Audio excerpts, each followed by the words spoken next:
역사 이야기를 오늘 할 건데요. 네. 그중에서도 조선 역사 가장 첫 번째 왕 태조? 이성계. 이성계요? 그리고 네? 이방원. 이 두 사람에 대한 이야기를 해드리려고 합니다. 사실은 이 아버지와 아들이 500년 조선 역사의 시작을 이루었잖아요. 네. 이 두 사람의 어떻게 서로 관계를 맺고 어떻게 조선 역사를 만들었는지 살펴볼 텐데요. 네. 어떤 분들은 이 조선을 굉장히 좀 부정적으로 보시는 분들도 있어요. 특별히 얼마 전부터 이 젊은 사람들 사이에서는 헬조선, 탈조선 이런 얘기를 하면서 굉장히 어려운 현실을 이게 조선이다라고 이렇게 비유하면서 굉장히 부정적으로 인식하고 있는데요. 전 세계적으로 500년 이상 지속된 왕조는 조선이 유일합니다. 물론 여러 가문들이 연결되어서 제국을 이룬 경우들은 있지만요. 한 성씨가 무려 500년 동안 나라를 이루어간 경우는 조선이 유일합니다. 아, 그런가요? 518년 이 조선 왕조는 전 세계적으로 유례가 없을 정도로 굉장한 왕조였는데요. 자, 이 이야기를 하기 위해서는 먼저 우리 고려 말부터 한번 가볼 필요가 있습니다. 자, 고려는 많은 분들이 알고 계시듯이 원나라의 속국이었습니다. 정확히 말하면 부마국, 사위의 나라였던 거죠. 그래서 원나라 황제가 자신의 딸 공주를 고려의 왕비로 보내게 됩니다. 그런 식으로 고려의 내정을 간섭하기도 했는데요. 이 원나라 속국 시대를 끝낸 왕이 공민왕입니다. 그런데 이 공민왕은 자신의 아내이자 원나라 공주인 노국공주의 굉장한 지지와 후원을 받았습니다. 노국공주가 이런 얘기를 했다 그래요.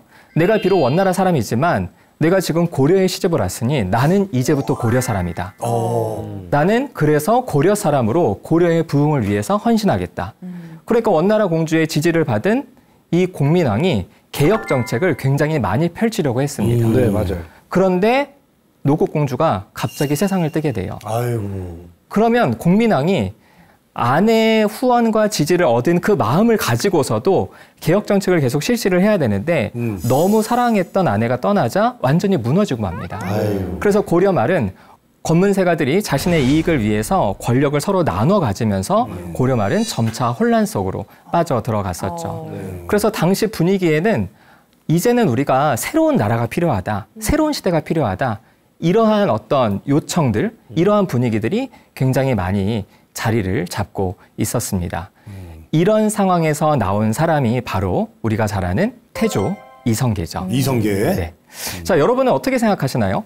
518년 동안이나 지속됐던 어마한 이 왕조의 건국자, 시조, 이 이성계는 어떤 리더십을 가지고 있던 사람이었다고 혹시 예상하시나요? 근데 이제 태조 이성계 하면은 우리가 이제 조선을 개국한 왕이다. 요렇게만 알지. 이분께서 이제 이때 어떤 고뇌를 하고 어떤 마음이었는지는 생각해 본 적은 없는 것 같아요. 그렇죠. 그래도 한번 생각해 보시면 엄했을 것 같아요. 엄했다. 엄했다. 무서웠을 것 같아요. 저는 엄한 것보다는 이성계라는 사람이 또 무신 아니겠습니까? 엄청나게 활도 잘 쏘고 주몽 이후로 우리나라에서 역대 손가락에 꼽힐 정도로 활을 잘 쏜 왕이라고 하더라고요. 맞습니다. 그 정도로 생각보다는 무예에만 관심이 많았기 때문에 모든 만들 때 다른 정몽주의 좀 어떤 도움도 받고 이러면서 좀 나라를 좀 더 부강하게 만드는 것보다는 남들한테 좀 더 조언을 많이 구하는 왕이 아닐까라는 생각이 듭니다. 저는 처음에 이 역사를 공부하면서 이 대단한 왕조의 시조인 이성계, 당연히 굉장히 추진력 있는 강력한 리더십의 소유자였을 거다. 왜냐하면 자신이 섬겼던 고려를 무너뜨리고 새로운 나라를 만들었다는 건 이건 대단한 결심 아니면 할 수 없겠죠. 그런데 이성계의 행적을 이렇게 연구하고 분석하다 보니까 제 생각과 전혀 다른 모습들이 나오는 겁니다. 그래서 이성계의 심리를 저는 양가 감정이다 이렇게 표현을 했습니다. 양가 감정이요? 이게 뭐예요? 양가 감정은 양쪽 집안이 어떻게 인사를 하나요? 그런 양가는 아니고 두 가지 반대되는 감정 이건데요. 두 가지 반대되는 감정이 우리의 마음속에 동시에 존재하는 것을 양가 감정이라고 합니다. 자, 예를 들어서 여러분 어떤 사람이 좋을 수 있죠. 또 그 사람이 싫을 수도 있죠. 내가 좋았던 사람이 나를 힘들게 했습니다. 그러면 내가 이 사람 좋아했는데 이 사람이 나를 이렇게 힘들게 해? 아예 그러면 플러스 마이너스 해가지고 제로니까 아예 그래 됐다. 이제 너랑은 이제 내가 좀 손절하고 남처럼 살자. 보통 사람들이 반대되는 감정들은 이렇게 하나로 뭉쳐서 어떤 일관된 태도를 가지게 됩니다. 그런데 어떤 사람들 마음속에는요. 좋아하는 마음과 싫어하는 마음이 동시에 존재합니다. 이 두 가지 마음이 합쳐지지 않았기 때문에 누가 이 사람 욕을 하면 싫은 마음이 작동돼서 맞아 그 사람 진짜 싫어. 그런데 이 사람 좋은 얘기를 하면 맞아 이 사람 진짜 좋아.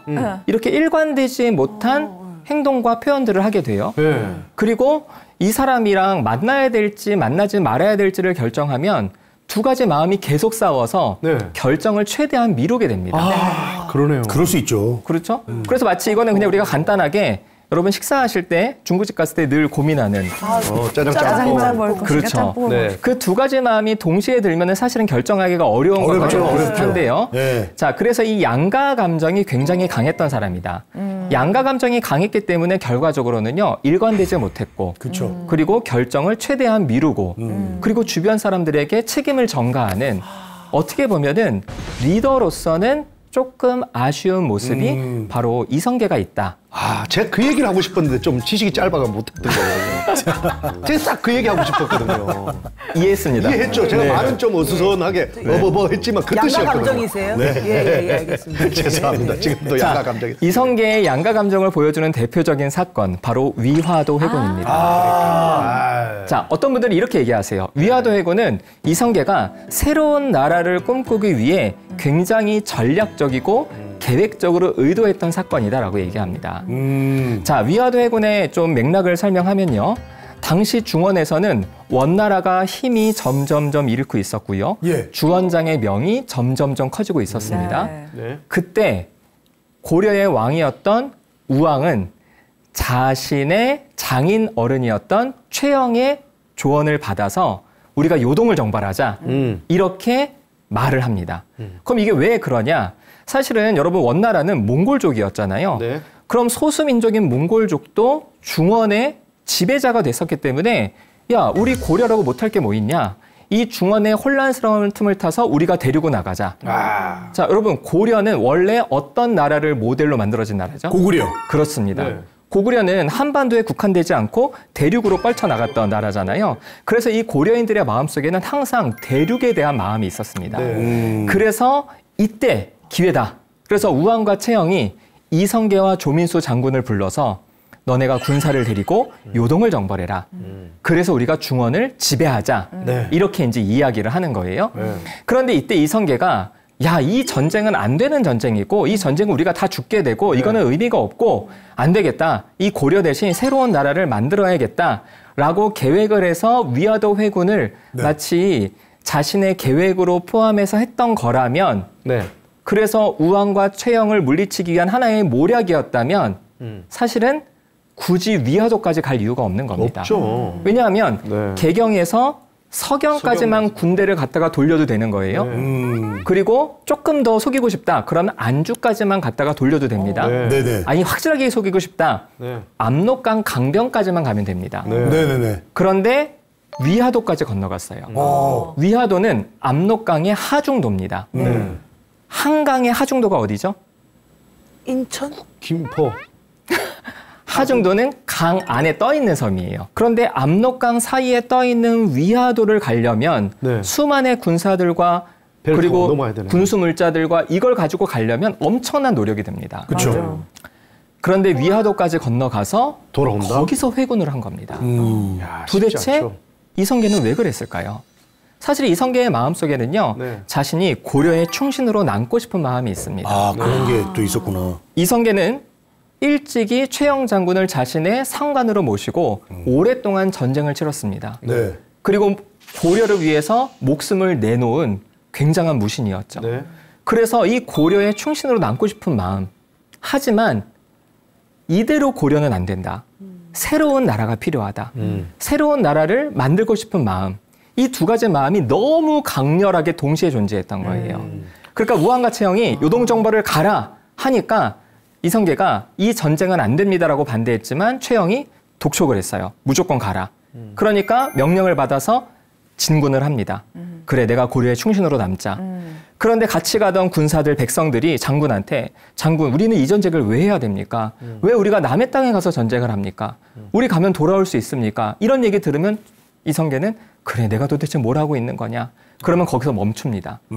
그러다가 고려의 충신으로 살아야겠다 하면 전진을 합니다. 이 전쟁을 내가 왜 하냐? 멈춥니다. 갔다가 멈추고 갔다가 멈추고 하니까 진군 속도가 너무 느려서 최영 장군이 이성계한테 너 빨리 진군 속도를 늘려라. 그래서 빨리 요동으로 가라라고 얘기를 합니다. 그런 고민과 고뇌가 계속 반복이 돼서 결국에는 위화도까지 건너간 거예요. 그런데 두 마음 중에 마침내 이 전쟁은 안 된다. 내가 이 수많은 백성들을 내가 사지로 몰 수는 없다. 그래서 같이 갔던 조민수 장군을 설득합니다. 장군, 이 전쟁은 의미가 없지 않소. 그러니까 우리가 개경으로 돌아가서 우왕과 최영을 내리고 우리가 새로운 나라를 꿈꿉시다. 조민수가 동의한 겁니다. 그래서 회군을 한 거죠. 근데 여러분, 이성계의 마음속에 진짜 새로운 나라를 꿈꾸겠다는 마음이 강렬했다면 개경에 돌아와서 우왕과 최영을 물리치고 바로 왕이 돼야 되는데 안 했어. 그렇죠. 조민수를 설득해서 정권을 휘어잡아야 됩니다. 그렇죠. 근데 그때 조민수가 이성계한테 얘기합니다. 장군, 나에게 기회를 주시오. 그때 이성계가 두 가지 마음이 있다 그랬잖아요. 자기가 나서고 싶지 않은 마음과 나서고 싶은 마음이 있는데 조민수가 딱 그렇게 얘기하니까 나서고 싶지 않은 마음이 딱 건드려지니까 알았소. 알아서 하시오. 알아서 하시오. 이렇게 얘기를 합니다. 나하고 성격 좀 비슷하네. 그래서 조민수가 창왕을 옹립해서 정권을 잡게 됩니다. 근데 조민수는 준비된 사람이 아니었어요. 정권을 잡았지만, 권력을 잡았지만 자신의 이익을 위해 씁니다. 그러니까 이성계 주변에는요, 정도전과 또 자신의 아들 이망원과 그리고 정몽주 같은 새로운 어떤 개혁을 하려는 사람들이 모여 있었는데 또 이성계한테 얘기하는 겁니다. 장군, 조민수를 저렇게 두면 안 됩니다. 우리가 그러면은 위화도 회군을 하고 장군이 결국에는 우왕과 최영까지 그렇게 물리친 그 의미가 없지 않습니까? 이런 얘기를 들으니까 그래, 내가 나서야겠구나. 나서서 차항과 조민수를 없앱니다. 그러면 이렇게까지 없앴으면은 이성계 마음속에는 이제 새로운 나라를 자기가 주도적으로 해야겠다라는 마음이 건드려진 거잖아요. 그럼 어떻게 해야 됩니까? 해야 되는데 자기가 나서야 되잖아요. 근데 그때 포은 정몽주가 이성계한테 얘기합니다. 장군, 나라의 국왕의 성씨를 바꿀 수는 없습니다. 당신이 왕이 되는 거 나는 두고 보지 못합니다. 차라리 나에게 기회를 주시오.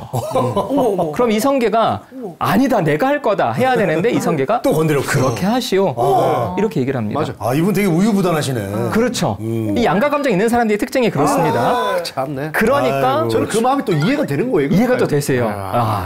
그래서 사실은 정몽주가 공양왕을 옹립해서 정권을 잡게 됩니다. 그런데 이때 정몽주가 보니까요, 이 정도전, 이방원 얘네들이 가만히 있을 애들이 아니거든요.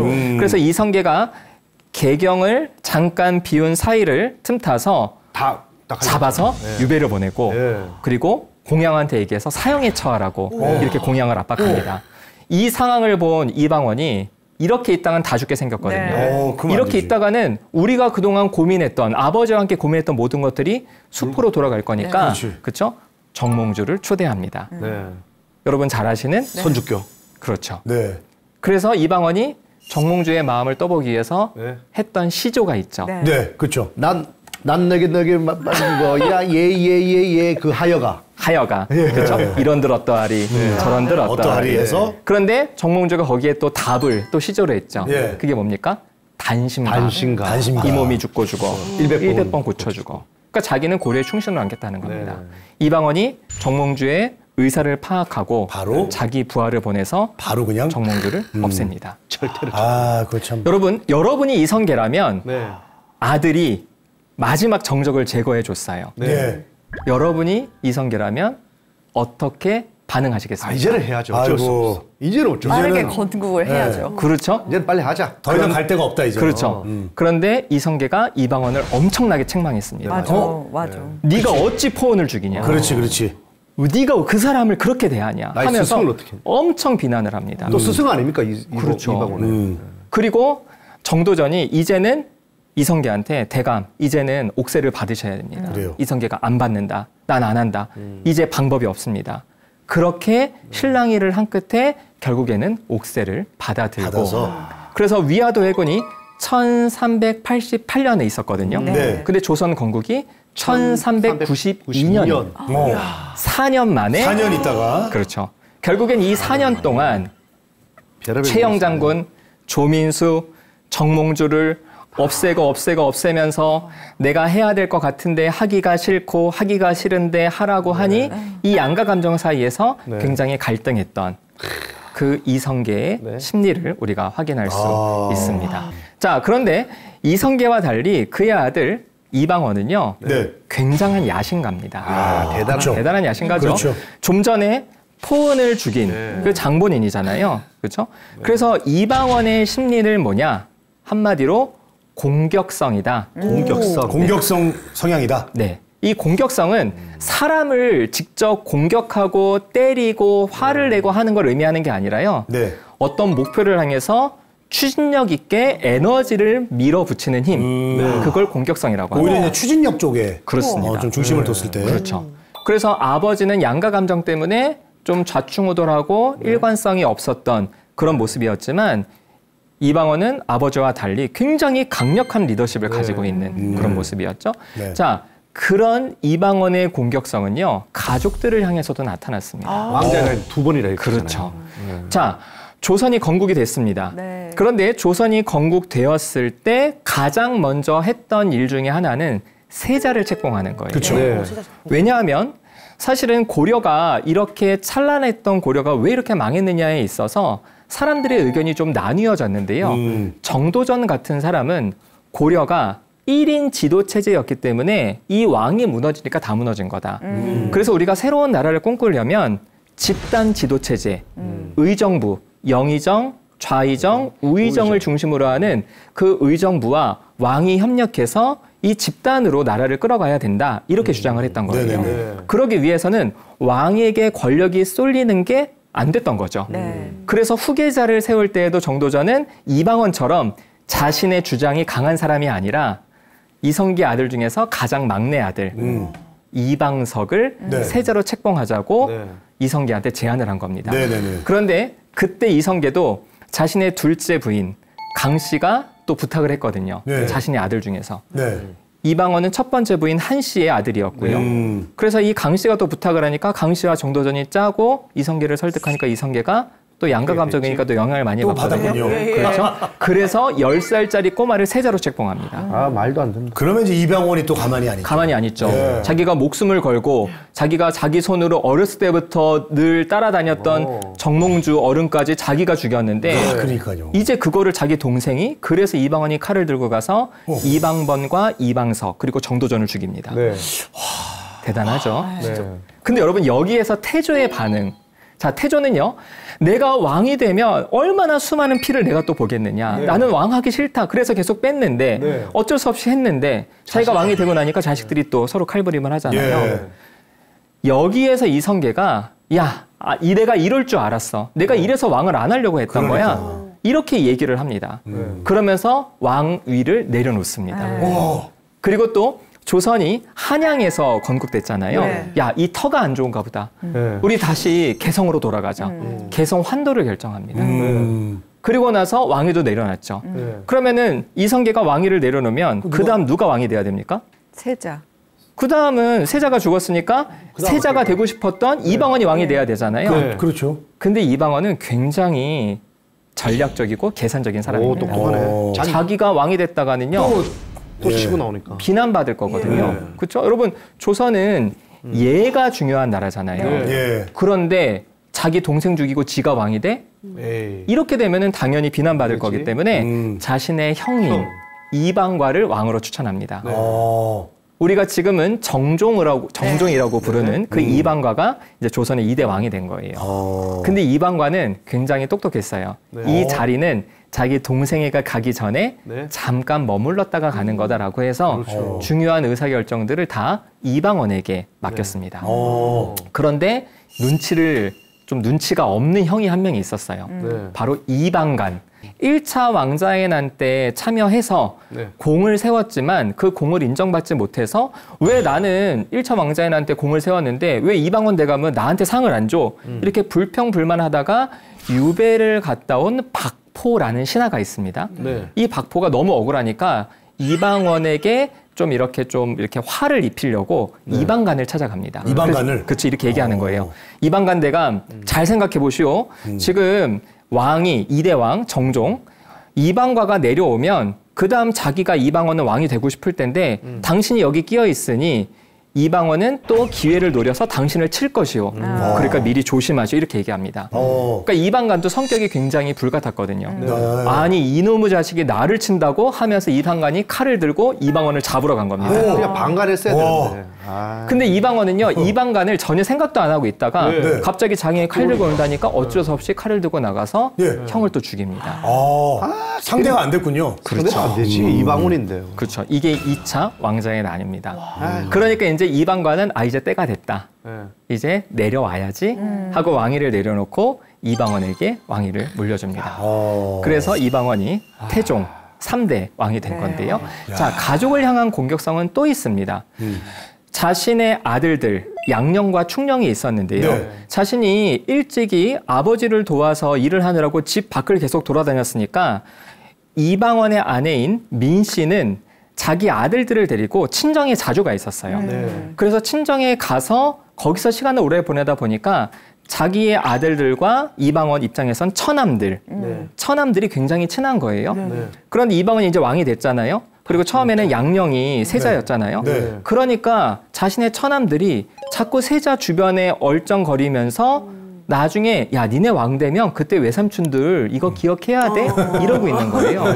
그러니까 이방원 보기에는 아니 이놈들이 외척이지 외척. 그렇죠. 이 왕권을 흔들려 그래.